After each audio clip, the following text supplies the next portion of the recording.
Oh, hello. Welcome to another Today's Decay, where we celebrate births and beginnings of everything important since the dawn of time.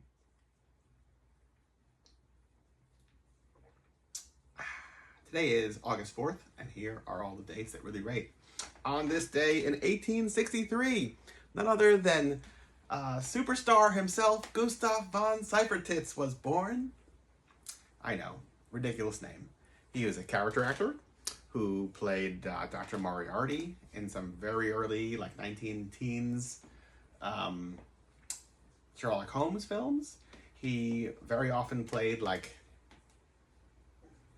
the mad doctor, mad scientist, the villain in like pseudo horror movies in a pre-horror genre world, like pre-Dracula world. So he was almost like a Aleister Crowley type character in The Wizard, where I think the story was he grafted a human head onto a gorilla's body. I could be wrong. Really scary looking creature though. It's good stuff. The film was lost, but there's some stills that are still out there in the universe.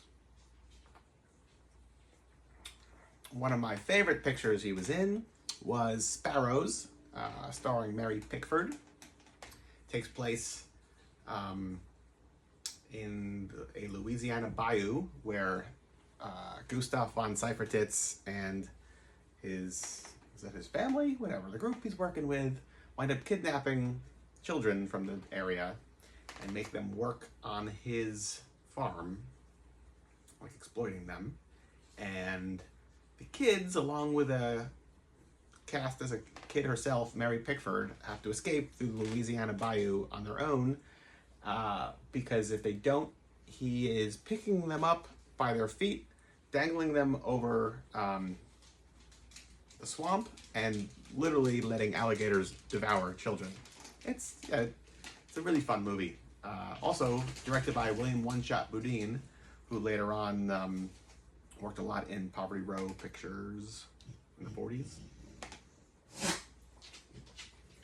Gustav von Seifertitz is also, I think, the main priest, if I remember correctly, in the 1935 production of H. Rider Haggard's She, which I was lucky enough to see a screening of that movie. Where was it? At the Arrow in Santa Monica. I drove Forey Ackerman there in my car at the time, as he sang Al Jolson songs. Pretty surreal.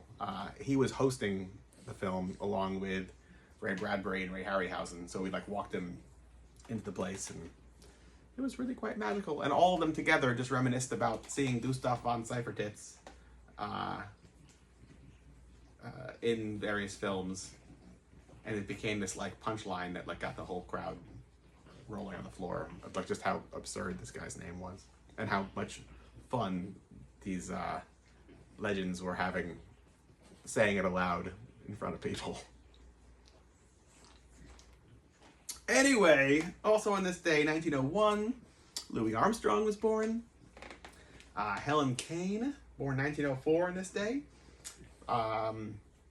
She's the original Betty Boop. Fleischer Brothers really took her persona and just animated it and didn't give her any credit, and she tried to take them to court, and it was a lengthy proceeding that the press really ran with as well, and I don't think she ever won, and Fleischer Brothers wound up like employing a series of other women to say like, see, other people can be this character, but really Helen Kane really got screwed around. Yeah. What else? White Zombie, the film, premiered 1932, directed by the Halpern brothers and starring Bela Lugosi, Madge Bellamy. It's a fantastic picture, and very happy to say that the more recent releases in the last decade or two, I guess, 2 decades, look beautiful, because I feel like I grew up on it, and it was like, you know, the public domain versions of it in the 80s and 90s were like really poor, so you really couldn't make out too much of it, but it is a haunting picture that is not not a punchline. Yeah. What else? The Old Man on the Mountain premiered 1933, a Betty Boop cartoon. That's a lot of fun. That's the one with Cab Calloway rotoscoped into it, I believe. Yeah. Despite the fact that I think the Fleischer brothers should have treated Helen Kane better, this is still a great cartoon. Kembra Phaler, born today, 1961.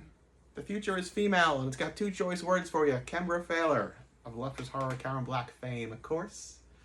And last, but certainly not least, 1979, the film Rock and Roll High School premiered today. So, what are you going to do with your day? Or what remains of it? You got a lot of options. Time will tell. Till tomorrow. Cheers.